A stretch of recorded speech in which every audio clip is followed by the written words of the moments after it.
Hello teens, welcome to our channel tuition tutorial. और आज हम है पार्ट 4 में, जो कि लास्ट पार्ट है थीम 3 का।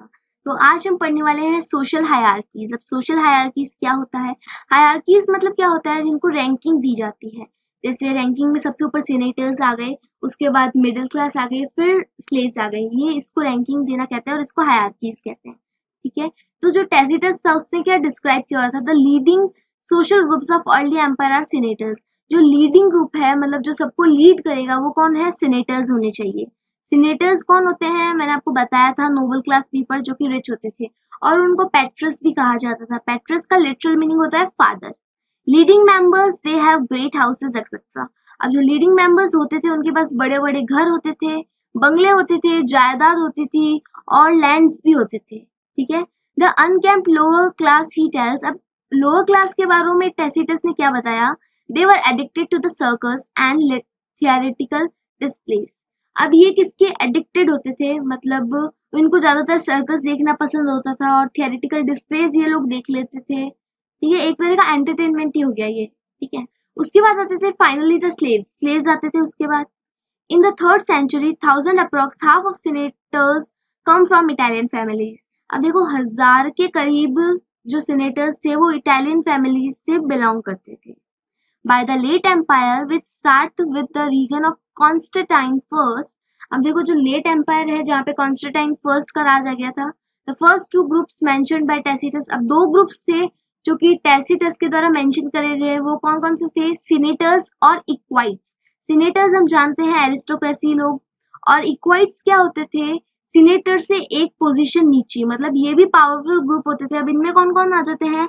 लैंड ओनर्स आ जाते हैं, शिप ओनर्स आ जाते हैं, ट्रेडर्स आ जाते हैं, बैंकर्स आ जाते हैं। ये सब इनमें आ जाते थे इक्वाइट्स में। और ये क्या करते थे? सर्व करते थे, इनको सीनेटर्स को सर्व करते थे, नोबल क्लास पीपल्स को। The half of the families were African और ईस्टर्न ओरिजिन। अब इनमें से जो ज्यादातर फैमिलीज वो कहाँ से बिलोंग करती थी? अफ्रीकन थी या तो, या ईस्टर्न ओरिजिन से बिलोंग करती थी। The middle class is also respectable. अब जो मिडिल क्लास के लोग थे वो भी रिस्पेक्टेबल माने जाते थे। क्यों? क्योंकि वो क्या, एम्पायरल पीपल को सर्व करा करते थे। एम्पायरल यानी जो राजमहल के जो लोग होते थे ना, उनको सर्व करते थे। Lower class known as humiliores. Lower class को ह्यूमिलियनर्स कहा जाता था। They compromised as rural labour. अब इनके अंदर कौन कौन आते थे? रूरल लेबर आ जाती थी, जो वर्क इंडस्ट्री के अंदर वर्क करते थे या फिर माइनिंग करते थे वो आ जाते थे, माइग्रेंट वर्कर्स आ जाते थे, और खूब सारे स्लेव्स भी आ जाते थे। अब स्लेव्स तो देखो कब से ही चल रही है अपने, स्लेव्स तो स्लेव भी आते थे इनके अंदर। ये हमारे थे टैसिटस थे, और ये कॉन्स्टेंटाइन वन। ठीक है, अब आगे चलते हैं। One writer in the early 5th century named Olympiodorus, who was also ambassador. अब ये देखो, एक राइटर था ओलिम्पियोडोरस, जो कि क्या था? एम्बेसडर भी था। एम्बेसडर मतलब जो अपनी कंट्री को फॉरेन के सामने रिप्रेजेंट करता है। ठीक है, तो ये थे, राइटर भी थे और एम्बेसडर भी थे। He tells that the city of Rome. अब इन्होंने क्या बताया? जो रोम सिटी थी ना, वो बहुत अमीर थी। ठीक है, बहुत पैसा था उनके पास, और जिनकी एनुअल इनकम क्या थी? Up to 4000 LBS of gold they consume directly from their state. जो उनके खुद का खर्चा होता था वो तो अलग होता था, लेकिन 4000 एलबीएस तो वो डायरेक्ट स्टेट से ही कमा लिया करते थे। इतनी इनकम थी इनके पास, तो बहुत रिच थे। The monetary system of the late empire was broke with the silver base. अब मॉनेटरी सिस्टम था क्या? सिल्वर कॉइन्स लेना, एक्सचेंज करना मतलब। लेकिन वो कब ब्रेक हो गया था? लेट एम्पायर में वो ब्रेक हो गया था। क्यों ब्रेक हो गया था? क्योंकि सिल्वर कॉइन्स ना, देखो, currency in the first 3 century because the Spanish silver mines were existed. अब जो स्पेनिश सिल्वर माइंस थी ना, वो कोलैप्स होने लग गई थी, टूटने लग गई थी। ठीक है, तो सिल्वर का जो बिजनेस था ना, वो भी धीरे धीरे बिखर गया था। तो इसके बाद कॉन्स्टेंटाइन ने क्या बोला? Constantine found a new monetary system of gold. अब जो कॉन्स्टेंटाइन था उसने क्या कहा? हम न्यू मॉनेटरी सिस्टम खोलेंगे गोल्ड करेंसी के ऊपर। अब हम लोग सिल्वर की जगह गोल्ड करेंसी को एक्सचेंज करेंगे, क्योंकि आपको पता है वो रिच तो थे, उनके पास गोल्ड तो बहुत सारा था, लेकिन उनके पास सिल्वर की कमी होने की वजह से उन्होंने गोल्ड पे चले गए वो। In the late Roman bureaucracy both the higher and middle class was comparatively affluent. अब देखो, लेट रोमन ब्यूरोक्रेसी में क्या हो गया था? जो हायर क्लासेस थी और जो मिडिल क्लासेस थी, दोनों अमीर हो गई थी। एफ्लुएंट मतलब दोनों अमीर हो गई थी। अब दोनों में क्यों हुई थी? क्योंकि वो अपनी सैलरी किस में उठा रहे थे? गोल्ड में ले रहे थे, अपना पैसा गोल्ड में ले रहे थे and invest to buying lands, but there was also a corruption.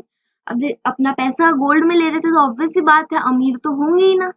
और बट वहां क्या था? करप्शन था। अब करप्शन बोले तो करप्शन इसलिए था वहां पे क्योंकि बहुत सारे जो लोग थे वो अपना स्वार्थ देख रहे थे, ग्रीडी मैन बन चुके थे, वो अपना अपना स्वार्थ देख रहे थे, तो वहां पे करप्शन होने लग गया था। करप्शन को रोकने के लिए गवर्नमेंट को कुछ ना कुछ तो करना पड़ेगा ना, but government intervene repeatedly to curb this form of corruption. Government बीच बीच में आती रहती थी इन करप्शन को रोकने के लिए। फिर गवर्नमेंट ने क्या करा? To stop corruption government usually respond to protest with violence. अब करप्शन को रोकने के लिए गवर्नमेंट ने क्या किसका सहारा लिया? वायलेंस का सहारा लिया। वायलेंस मतलब जैसे मारा मुरी या फिर किसी का मर्डर कर देना। तो जैसे गवर्नमेंट क्या सोचती थी, थोड़ों का मर्डर कर देंगे ना तो बाकी लोग अपने आप शांत बैठ जाएंगे। क्यों? क्योंकि वो सोचते थे हमारा भी कहीं मर्डर ना हो जाए, इसलिए वो अपने आप शांत बैठ जाते थे। तो गवर्नमेंट ने इसका सहारा लिया करप्शन को रोकने के लिए। By the emerge of 4th century, emperors were not free to do whatever they liked, and the law was actively used to protect civil rights. अब देखो 4th सेंचुरी के आते आते जो एम्परर्स थे ना वो फ्री नहीं थे कुछ भी करने के लिए। जैसे पहले तो एम्परर्स मार दिया करते थे लोगों को करप्शन को रोकने के लिए, लेकिन अब ना वो ये सब नहीं कर सकते थे 4th सेंचुरी के आते आते। और सिविल राइट्स को प्रोटेक्ट करना किसका काम बन गया था? बिशॉप का काम बन गया था लोगों के सिविल राइट्स को प्रोटेक्ट करना। बिशॉप कौन होते थे? जैसे जो चर्च के फादर होते हैं ना उन्हें बिशॉप कहते हैं। जैसे अपने मंदिर के पंडित होते हैं वैसे ही चर्च के फादर होते हैं, ठीक है, उन्हें बिशॉप कहते हैं। Bishop directly confront to the powerful emperors when they were harsh towards people. अब बिशॉप है ना उसका डायरेक्ट सामना कर सकता था एम्परर का जब वो लोगों के साथ हार्श होता था, मतलब लोगों के साथ बदसलूकी करता था, तो बिशॉप डायरेक्टली उससे उसका जवाब दे सकता था उसे। बिशॉप के पास इतनी पावर आ गई थी उस समय। ओके, अब देखो, अब ये तो हमारा हो गया कंप्लीट सोशल हायरार्कीज। अब हम आते हैं चैप्टर के एकदम लास्ट पार्ट में जो कि है लेट एंटिक्विटी। कंक्लूडिंग पार्ट है चैप्टर का, मतलब फिनिश होने वाला है यहाँ पे चैप्टर। और यहाँ पे हम देखेंगे रोमन एम्पायर का breakdown. The cultural transformation in the Roman world was take place. अब जो कल्चरल ट्रांसफॉर्मेशन होता है वो रोमन एम्पायर में जगह ले चुका था। कल्चरल ट्रांसफॉर्मेशन मतलब जैसे पहले रोम राज करता था, अब धीरे धीरे कोई और आएगा, इस्लाम राज करने वाला होगा, तो ये चेंज होने लग गया था। And this the Roman empire started breaking down. अब इसकी वजह से जो रोमन एम्पायर था वो टूटने लग गया था। The 4th century shows many changes in cultural and economic. अब जो 4th सेंचुरी थी वो बहुत सारे चेंजेस लेकर आई थी कल्चर के अंदर भी और उसकी इकोनॉमिक स्थिति के अंदर भी। At the cultural level the development in religious life. अब जो कल्चरल लेवल पे क्या हो रहा था, जो डेवलपमेंट हो रहा था रिलीजियस लाइफ के अंदर, with the emperor Constantine decide to make Christianity. अब देखो जो कॉन्स्टेंटाइन था उसने क्या सोचा कि मैं ना क्रिश्चियनिटी को ऑफिशियल लैंग्वेज बना देता हूँ, ठीक है। अब इसने ऐसा क्यों सोचा? पहले तक तो नहीं सोचा था, अब क्यों सोचा? क्योंकि धीरे धीरे ना 7th सेंचुरी तक ना इस्लाम का राइज होने लग गया था। अब इस्लाम का राइज होने लग गया तो इस्लाम आगे बहुत आएगा, इस्लाम के बारे में ही आगे अपना नेक्स्ट चैप्टर तब पढ़ेंगे इस्लाम ने क्या क्या करा। But there were equally important changes in the structure of state that begin with the emperor Diocletian. अब देखो धीरे और भी बहुत इक्वल और भी इम्पोर्टेंट चेंजेस होते गए एम्पायर के अंदर, जो कि नया एम्परर आया था ना डाइकोलेशन, तब हुए थे चेंजेस। वो कब आया था? 284 से 305 पीरियड के बीच में। Due to over expansion the Diocletian cut back the territories with strategic and economic value. अब ओवर एक्सपेंशन किस चीज का हो रहा था? देखो खूब सारी टेरिटरीज आ गई थी अपने पास, लेकिन उसमें से ये भी था कि कुछ लोग गरीब थे, गरीब टेरिटरीज भी आ गई थी। तो उसमें क्या होता था, जो एम्परर जो टैक्स लेने की कोशिश करता था ना, तो गरीब लोग दे नहीं पाते थे। गरीब लोग दे नहीं पाते थे तो इकोनॉमी डगमगा रही थी। तो डाइकोलेशन ने क्या करा, जो गरीब लोग थे ना उनको हटा दिया, कट बैक कर दिया, उनको अपनी टेरिटरी से निकाल दिया ताकि उसकी जो इकोनॉमी है वो बैलेंस हो सके। After a build a provisional boundaries and separated civil, उसके बाद इसने बाउंड्रीज डेवलप कर दी और क्या करा, सिविलियन को और मिलिट्री को दोनों को सेपरेट कर दिया, और जो मिलिट्री थी उसको ज्यादा पावर दे दी। इसलिए मिलिट्री उस समय बहुत स्ट्रांग भी हो गई थी। Strong in the sense power के अंदर स्ट्रांग हो गई थी, लेकिन जो उनकी ह्यूमन वाली पावर थी ना, मसल पावर, वो इतनी नहीं थी। बाकी उनके पास पावर बहुत थी। He introduce a new coin named solidus. अब इसने कॉन्स्टेंटाइन ने क्या करा था, नया कॉइन भी इंट्रोड्यूस कर दिया था जिसका नाम था solidus. A coin of 4.5 gram of pure gold, जो कि 4.4 ग्राम प्योर गोल्ड का बनता था। He create the second capital at Constantinople, उसने सेकंड अपना कैपिटल भी खड़ा कर दिया था, है ना। उसके बाद देखो, the new capital required a senate, so the in the 4th century the rapid expansion of the governing class। अब जैसे जैसे उसने नया कैपिटल खड़ा किया था तो उसको मेंटेन करने के लिए अमीर लोगों की जरूरत पड़ती है, सीनेटर्स की जरूरत पड़ती है। तो उधर क्या हो गया था, बहुत जल्दी जल्दी एक्सपेंशन हो रहा था, बहुत जल्दी जल्दी ना, जो गवर्निंग ज्यादा लोग आ रहे थे, जो गवर्न करने वाले ना, वो बहुत जल्दी जल्दी ज्यादा खड़े होते जा रहे थे उस समय, है ना। The ruling elites were wealthier and more powerful than ever before। और जो रूलिंग एलाइट्स थे वो बहुत ही ज्यादा वेल्थियर होते जा रहे थे, मतलब इनके पास बहुत ही ज्यादा पैसा आता जा रहा था, ठीक है। We find many incidents of their affluent society, for example. अब हमारे पास बहुत सारे इनके इंसिडेंट भी मिलते हैं कि ये अमीर होते जा रहे थे। किस चीज में अमीर होते जा रहे थे, इनके पास ग्लास फैक्ट्रीज बन गई थी, ऑयल प्रेसेस आ गई थी, बहुत सारी चीजों में ये होते जा रहे थे, मतलब आगे बढ़ते जा रहे थे। अब इसका एग्जाम्पल क्या है, Egypt contribute taxes of over 2.5 million solidi a year. अब इजिप्ट देखो कितना टैक्सेस देता था, 2.5 मिलियन सॉलिडी एक ईयर में, इतना टैक्स देता था, जो कि रफली कितना है, 35,000 एलबीएस ऑफ गोल्ड, इतना टैक्स इजिप्ट देता था। तो इसका जाहिर सी बात है बहुत अमीर हो गए ये लोग। उसके बाद क्या था, in the reason of Justinian in the 6th century. अब जस्टिनियन एक एम्पायर था, ठीक है, एम्परर था। Eastern countryside were more developed and densely settled in the 5th and 6th century. अब जो जस्टिनियन का जो ईस्टर्न साइड था ना, वो तो बहुत ही डेंसली डेवलप्ड हो रहा था। डेंसली मतलब बहुत अच्छे से फल फूल रहा था और कई समय से भी फल फूल रहा था, लेकिन जो उसका नेक्स्ट दूसरा तरफ था ना, वो इतना ज्यादा मजबूत नहीं था। The traditional religious culture of the classical world both Greek and Roman were polytheist. अब देखो, जो ट्रेडिशनल वहां के जो लोग थे ना, ग्रीक और रोमन, वो क्या थे, पॉलिथिस्ट थे। अब पॉलिथिस्ट मतलब खूब सारे लोग भगवान के ऊपर विश्वास करने वाले थे। अब भगवान कोई भी हो सकते हैं, खूब सारे भगवान हो सकते हैं, बस सिंपल सा मतलब है भगवान के ऊपर विश्वास करने वाले थे। मैंने आपको भगवान भी बताए थे, मार्स, जूनो, ये सारे भगवान बताए थे।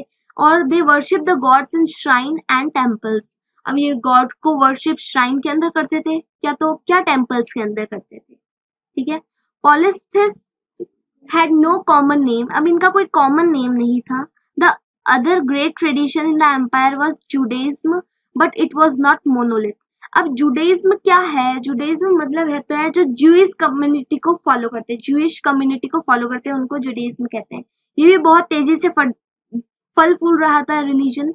उसके बाद क्या था, monolith, but it was not monolith. ये मोनोलिथ नहीं था, ये कहता था हमारे एम्पायर के साथ साथ और भी एम्पायर फल फूल रहे हैं तो फल फूलने दो, हमें कोई दिक्कत नहीं है, हमारा भी फल फूल रहा है और औरों को भी फल फूलने दो, इसको कोई दिक्कत नहीं थी दूसरे जो एम्पायर फल फूल रहे थे उनसे। The Christianization is very complex process.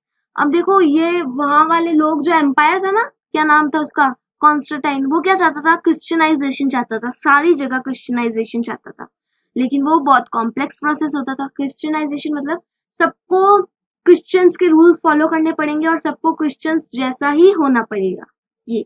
So the powerful bishop had to set a more rigid believes and practices. जो कि जो बिशप होते थे, चर्च के बिशप होते थे, जो कि पावरफुल होते थे, उन्हें क्या करना पड़ता था, और भी ज्यादा मतलब कड़वे नियम बांधने पड़ते थे, बहुत ज्यादा नियम बांधने पड़ते थे, बिशॉप्स को बताने पड़ते थे लोगों को, ठीक है, जिससे ये सब मेंटेन रहे। The general prosperity in the east, the population still expand. अब देखो, जो जनरल प्रॉस्पेरिटी थी ईस्ट की, वहां पे पॉपुलेशन एक्सपेंड कर रहा था, बढ़ रहा था population. And in Mediterranean the effect of plague is there, so the population become less. देखो, जो जनरल प्रॉस्पेरिटी ईस्ट की, वहां तो पॉपुलेशन बढ़ रही थी, लेकिन जो मेडिटेरियन साइड है वहां पे पॉपुलेशन घट रही थी। अब घट क्यों रही थी, क्योंकि वहां पे प्लेग की बीमारी आ गई थी। अब ये प्लेग होता क्या है, ये चूहों से कोई बीमारी फैलती है जिससे स्किन मतलब स्वेलो हो जाती है और ना फिर उसको धीरे धीरे इंसान मर जाता है। इससे पॉपुलेशन कम हो रही थी, बहुत ज्यादा फैल रही थी वो बीमारी, जैसे अभी कोरोना फैल रहा है ना वैसी। become less but because of hygiene the population is still balanced। लेकिन वहां पे हाइजीनिक के कारण वहां पे हाइजीन भी बहुत था, तो इसकी वजह से पॉपुलेशन बैलेंस्ड हो रही थी। वहां पे जितने लोग मर रहे थे ना उतने वो सही भी हो रहे थे हाइजीन की वजह से। ठीक है। In west the empire start fragment. अब वेस्ट के अंदर क्या हो रहा है, एम्पायर फ्रेगमेंट होना चालू हो रहा है। फ्रेगमेंट बोले तो धीरे धीरे ब्रेक डाउन हो रहा है एम्पायर्स का। जो रोमन एम्पायर था ना वो धीरे धीरे टुकड़ों में बंट रहा है, जैसे कि गोथ्स में, वेंडल्स में, लॉम्बर्ड्स में एक्सेट्रा, इन सारे टुकड़ों में बंट रहा है। They took over the major provinces and establish their kingdom that are described as post Roman. अब ये धीरे धीरे जो बंट गए थे ना उनको किस नाम से जाना जाने लग गया, पोस्ट रोमन से, पोस्ट रोमन नाम से। The important one is Visigoths in Spain. अब इम्पोर्टेंट कौन है, Visigoths in Spain which is destroy by Arabs. अब ये जो विसिगोथ्स है जो कि किसके द्वारा डिस्ट्रॉय हुआ, अरब के द्वारा। अब अरब क्या है, अरब हम पढ़ेंगे हमारे नेक्स्ट चैप्टर में जो कि है इस्लामिक वर्ल्ड वाला चैप्टर है। बिटवीन 711 एंड 720 इसके बीच में ये टूट गया था। फ्रैंक्स इन गॉल, अब ये कब बना था, 511 से 687 तक। लंबॉर्ड्स इन इटली, ये भी था। The kingdoms were usually known as medieval kingdoms. अब ये जो किंगडम्स बन रहे थे इनको मेडिवल किंगडम्स के नाम से जाना जाने लग गया। The reason of Justinian in the high water mark of prosperity and imperial ambition. मतलब जो जस्टिनियन था ना इसकी बहुत ही ज्यादा इच्छा थी, मतलब इसकी इच्छाएं बहुत ज्यादा थी, मतलब बहुत ज्यादा चाहता था ये अपने राज्य वाले लोगों से या फिर अपने राज्य से। He recaptured Africa and Vandals. He want to recover the Italy also. इसने क्या रिकैप्चर कर लिया, अपना अफ्रीका इसने रिकैप्चर कर लिया वंडल्स से। वंडल्स के पास अफ्रीका था तो इसने अपना अफ्रीका वापस ले लिया। He want to recover the Italy also. अब ये जो इटली है ना उसको भी ये रिकवर करना चाहता था। From this they become very weak. अब इटली को रिकैप्चर करने के लिए ये ना बहुत वीक हो गए। इटली को रिकैप्चर करते करते weak in the sense, weak कैसे हो गए, क्योंकि देखो अब इनकी बहुत सारी सेना वहां पे गई, बहुत सारी सेना मर भी गई और बहुत सारी सेना घायल हो गई, तो इस दौरान ये बहुत वीक हो गए थे। So due to this the Lombards invade. अब ये वीक हो गए थे तो इनकी वीक होने के वजह से जो लैम्बॉर्ड्स थे उन्होंने फायदा उठा लिया और वो इन्वेड कर गए, कंट्री के अंदर आ गए। In the early 7th century Rome and Iran had flared up again. अब देखो जैसे ही लॉम्बर्ड्स आए उसके बाद रोम और ईरान, अब ईरान ने जैसे ही देखा कि ये रोम कमजोर पड़ रहा है, वीक पड़ रहा है, तो ईरान ने क्या करा, उसके ऊपर वापस से हमले शुरू कर दिए, फ्लेयर्ड अप अगेन। ठीक है, दोनों आपस में एक दूसरे से वापस से उलझ गए, झगड़े करने लगे। The Sasanians also invade on Rome when Byzantium was very known. अब देखो जो ससेनियंस थे उसने भी रोम के ऊपर इन्वेड कर दिया, उसने भी कब्जा करने की सोची थी तो वो भी आ गया रोम के अंदर। When Byzantium was very known place, so it was also attacked by Iran from southeast. अब बेंजेटियम बहुत ही ज्यादा नोन प्लेस थी, वो भी ईरान के द्वारा कब्जा कर ली गई साउथ ईस्ट से। मतलब ईरान क्या कर रहा था, जो रोमन एम्पायर है ना उसको पूरी तरीके से अपने कब्जे में लेना चाहता था। वो ईस्ट से भी आ रहा था, नॉर्थ से भी आ रहा था, साउथ से भी आ रहा था, सारी जगहों से अपने रोम को कब्जे में लेना चाहता था और खुद राज करना चाहता था। The expansion of Islam was started, this is called the greatest political revolution ever. अब देखो इस्लाम का एक्सपेंशन शुरू हो चुका था धीरे धीरे, मतलब इस्लाम जो है वो आ रहा था प्रोविंसेस में धीरे धीरे, तो इसको क्या कहा जाता है, the greatest political revolution ever. Ever मतलब ग्रेटेस्ट, मतलब अभी तक की हिस्ट्री का ग्रेटेस्ट रिवॉल्यूशन इसको माना गया है। By 642, 10 years after the death of Prophet Muhammad, large parts of both the Eastern Roman and Sasanian Empire had fallen to the Arabs in। अब देखो लार्ज पार्ट किसका, रोमन का और ससैनियंस का किस में चला गया था, अरब्स के अंदर चला गया था। तो धीरे धीरे अरब्स क्या कर रहे थे, बहुत ही बेहतरीन स्टनिंग तरीके से अरब बढ़ रही थी आगे। स्टनिंग कहें तो बहुत ही ज्यादा अच्छे से अरब आगे बढ़ रही थी, मतलब सारी कंट्री को अपने अंदर मिला रही थी, बहुत ही अच्छी फाइट कर रही थी। स्पेन हो गई, सिंध हो गई, सेंट्रल एशिया हो गई, इन सबको अपने अंदर मिलाती गई। और अब हम आगे देखेंगे स्पेन का राज या फिर आगे देखेंगे इस्लाम कम्युनिटी कैसे और आगे बढ़ रही है। प्रॉफिट मोहम्मद कौन थे वो भी हम आगे देखेंगे, इसलिए मैंने आपको अभी बताया नहीं प्रॉफिट मोहम्मद कौन थे। नेक्स्ट चैप्टर में हम ये सब कुछ देखेंगे, ठीक है। बस अब ये ध्यान रखना इसका ब्रेकडाउन कैसे हुआ रोमन एम्पायर का, क्योंकि ये आगे भी जरूरत पड़ेगी अपन को। तो आज के लिए बस इतना ही। अगर आपको मेरा वीडियोस पसंद आ रहे हो तो मेरे चैनल को लाइक शेयर सब्सक्राइब जरूर कीजिए, और कल से हम लेंगे हमारा पॉलिटिक्स, ठीक है। Thank you.